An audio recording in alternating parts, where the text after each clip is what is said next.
Afinal de contas, o tratamento homeopático tem comprovação? Para falar sobre esse assunto, Saúde Holística de hoje convidou o cônsul-geral do Sri Lanka, Dr. Sorraco Bastos, e o Dr. Fábio Bolognani, que é médico especialista em homeopatia e pesquisador. Muito obrigada pela presença de vocês. Hoje o tema é polêmico, né? Revistas, jornais do mundo todo, cientistas, médicos, todo mundo falando sobre a comprovação científica dos tratamentos homeopáticos. Muitos médicos estão dizendo que não funciona, seria um placebo, que as pessoas ficam felizes com o tratamento e acabam se curando. O senhor é pesquisador há muitos anos, pelo mundo inteiro. O que o senhor pode atualizar a gente sobre esse assunto? Como é que está essa discussão, principalmente na Europa? O que nós podemos dizer é que, recentemente, a mídia divulgou uma situação com um grupo chamado de céticos, e em seguida um fenômeno que está acontecendo na Inglaterra, que uma comissão estaria propondo, e vai propor, a própria Assembleia, digamos assim, a Câmara inglesa, que a homeopatia saia do sistema de reembolso do sistema de saúde. Eu tenho o privilégio de eventualmente estar na Inglaterra, o colega que dirige a parte homeopática na Inglaterra vem a ser um médico, inclusive da família real, Dr. Peter Fisher, e já pude lá mostrar alguns dos nossos trabalhos feitos aqui no Brasil. E o que é de interessante nisso é que houve uma escalada, uma claque, de um grupo ditos céticos, que não se definem, assim como o nosso MST brasileiro, seja do teto ou seja da terra. Você não tem uma direção e nenhuma personalidade jurídica. Então você não sabe quem são as pessoas, se são médicos, se são cientistas, você não sabe quem são. Mas que fizeram algum estardalhaço, disseram que tomaram algumas substâncias homeopáticas pelo mundo todo, foi na Austrália, Estados Unidos, Inglaterra, França, e que não tiveram nenhum sintoma de intoxicação. Isso só vem a colaborar com o sistema de segurança que nós temos com a homeopatia, de não provocar intoxicação. Alguns remédios homeopáticos realmente têm riscos, mas na vigência de alguns tipos de doenças, por exemplo, as otites, alguns remédios são restritos, isso é bem conhecido. Então eles fizeram uma coisa que não tem muito sentido na homeopatia, para em seguida vir esse fenômeno de uma comissão inglesa propor à Câmara a retirada da homeopatia. Então veja bem, a nosso ver, o que está acontecendo é que a homeopatia e algumas terapêuticas ou terapias naturais, elas vêm crescendo muito em utilização no mundo.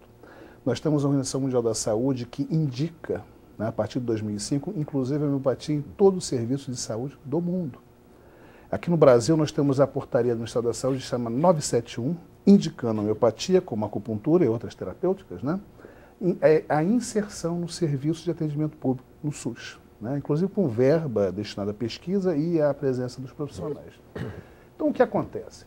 Esse grupo vem crescendo. Teve um crescimento dos anos 80 até os 90 de 2% para 4% do consumo de medicamentos na Europa. E, ao que parece, até o início dos anos 2000, dobrou de novo. Ou seja, parece que algo por volta de 8% da população inglesa, eu não tenho esse número exato, estaria se tratando com homeopatia. E em menos de 10 anos dobrou a presença. E o que é interessante é que as cifras reveladas por essa comissão foram que o consumo medicamentoso desse grupo é na ordem de 500 mil euros ano. Isso foi publicado na grande imprensa, é de domínio público, e que o sistema de saúde inglês gasta 300 bilhões de euros ano para manter a saúde das pessoas.